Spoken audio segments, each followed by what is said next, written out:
कि trading range के ऊपरी सिरे की तरफ जाकर उसे पार करने की कोशिश कर सकता है निफ्टी। ऐसा क्यों ना हुआ और गिरे तो क्यों, ये जानने की कोशिश करेंगे। अब बड़ा सवाल है कि क्या 25,000 और 57,000 ये दो बड़े लेवल होल्ड हो पाएंगे या इनका खतरा है टूटने का। मिड कैप और स्मॉल कैप शेयरों में आज फिर से गिरावट थोड़ी सी गहराती दिखी दिग्गजों के मुकाबले में। ये है ज़्यादा कमज़ोर क्यों और ऐसे में करे क्या, ये तीन बड़े सवाल हैं जिनके जवाब लेने की कोशिश अभी इस वक्त हम करेंगे। ओके सर, पहले तो यही समझा दीजिए कि ये मार्केट गिरा क्यों। देखिए, वैसे तो आज ज़्यादातर संकेत अच्छे थे बाजार की शुरुआत करने के लिए कि अमेरिका में लाइफ हाई बने हैं, ग्लोबल मार्केट्स ठीक है, कोई दिक्कत की बात नहीं। एफ आई घरेलू फंड्स की भी खरीदारी के आंकड़े बढ़कर आते दिखे पिछले 2-3 दिनों से। नतीजे कोई ऐसे ख़राब किसी के नहीं थे जिसमें कि एक्सीडेंट टाइप हो। एक ही नेगेटिव था और वो था एफ आई की बिकवाली लगातार हो रही है। हालांकि बिकवाली भी बड़ी नहीं थी, कल 4,200 करोड़ की कैश में थी और इंडेक्स फ्यूचर्स स्टॉक फ्यूचर्स मिलाकर देखें तो 2,200 करोड़ की। लेकिन यही एकमात्र नेगेटिव बाजार पर भारी पड़ा है कि एफआईज की बिकवाली का जो मूड है वो अभी तक खत्म या कम होता हुआ नहीं दिख रहा है। दूसरा रीजन ये था कि रेंज के ऊपरी सिरे पर पहुंचे। हर बार ये लगता है, हम बात यही करते हैं कि हर बार रेंज के ऊपर जाओ और आपको लगता है इस बार तो पार कर लेंगे, इस बार पार कर लेंगे।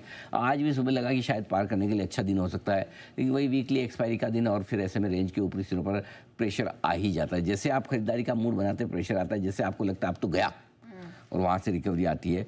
कुल मिलाकर बात यह है कि एक बार फिर से नाकामयाबी हाथ लगी है रेंज को पार करने में। अच्छा दिन हो सकता था, कर सकते थे। एकमात्र एफआईज की बिकवाली छोड़ दें तो कोई बड़ा नेगेटिव आज आपके सामने था नहीं। लेकिन आपने चेताया था कि आज थोड़ा सा एक्सपायरी वाला दिन है। वो चेताया था, चेताना अपनी जगह है, लेकिन उम्मीदें तो मुझे भी थी कि आपका विक्स ऑल टाइम लो पर चल रहा है। ठीक, मतलब लंबे समय के लो पर चल रहा है। फैक्टर्स आपके पास ज़्यादातर पॉजिटिव हैं। एफआई ने बेचा जरूर, लेकिन ऐसा भी नहीं कि बहुत भर भर के बेच दिया। अगर इंडेक्स स्टॉक फ्यूचर्स मिलाकर देखें, आप 15% के एफआई इंडेक्स लॉन्ग पोजीशन पर चल रहे हैं, जो कि फरवरी के बाद की सबसे लोएस्ट है। सो ऐसे में एक माहौल तो था कि कर सकते थे, करना चाहते तो, लेकिन वही है, मार्केट ऐसा है ना कि जैसे आप तेजी सोचने की कोशिश करते हैं सप्लाई आ जाती है, जैसे लगता है रेंज टूटी। और सबसे बड़ी बात है ऊपर टिकने में मुश्किल तो आ रही है, लेट्स बी ऑनेस्ट, नहीं रुक पा रहे हैं। और मुझे दिक्कत इस बात की भी नहीं कि निफ्टी क्यों 25,250 के आसपास से गिर गया है, 57,300 के आसपास से बैंक निफ्टी गिर गया, विच इज़ फाइन। दिक्कत वहाँ नहीं है, दिक्कत बाहर है। मिड स्मॉल कैप देखिए, हाँ। आज मिड कैप इंडेक्स 0.5% से ज़्यादा कमज़ोर है, स्मॉल कैप इंडेक्स 1% से ज़्यादा कमज़ोर है। सो अब थोड़ा सा दिक्कत वाला मामला वहाँ पर ज़्यादा दिख रहा है। ठीक है सर, हम उसको टच अप ऑन करेंगे, लेकिन आपने आज दो सपोर्ट्स कहे थे जो मैंने लिखे। 25,000 आपने कहा स्ट्रॉन्ग सपोर्ट निफ्टी के लिए, 56,600 56,900 बैंक निफ्टी के लिए। निफ्टी ने 25,000 को नहीं तोड़ा है, बैंक निफ्टी 56,800 के नीचे नहीं आया है। मतलब सपोर्ट तो हमारा सॉर्टेड है ना। हाँ, देखिए निफ्टी का तो सॉर्टेड है। 25,000 के आसपास जो बड़ा सपोर्ट है वो आसानी से नहीं टूटेगा। 24,900 25,000 निफ्टी पर बहुत मजबूत सपोर्ट है। निफ्टी कंपेरेटिवली थोड़ा सा बेहतर है सपोर्ट नहीं तोड़ने के लिहाज से। बैंक निफ्टी भी लगता तो नहीं कि 57,000 के नीचे जाएगा। 56,700 56,900 850 की रेंज है, वो बहुत मजबूत सपोर्ट है बैंक निफ्टी के लिए भी। और मुझे नहीं लगता कि बैंक निफ्टी भी उस सपोर्ट को आसानी से तोड़ेगा। पॉइंट ये है कि क्या हम इन दो लेवल के ऊपर बंद हो पाएंगे। मुझे लगता है कि थोड़ा बहुत जो दबाव दिख रहा है अब तक वो एक्सपायरी की वजह से ज़्यादा दिख रहा है। पोजीशंस पहले से एफआईज की शॉर्ट है, थोड़ी लॉन्ग पोजीशन आज और कम हो गई है। मेरा ये समझना कि हम इन दो लेवल को क्लोजिंग बेसिस पे बचा लेंगे, ऐसा मेरा मानना है। शायद 57,000 के नीचे की क्लोजिंग ना देखें और बैंक निफ्टी पर 25,000 के निफ्टी पर 25,000 के नीचे की क्लोजिंग ना देखें, तो क्लोजिंग बेसिस पे दोनों लेवल मैनेज हो जाएंगे, ऐसा तो लगता है, अभी तक तो लगता है। ओके, लेकिन सर ये जो Nifty mid cap small cap की गिरावट है, ये क्या चिंताजनक है या ये मौका है खरीदारी का?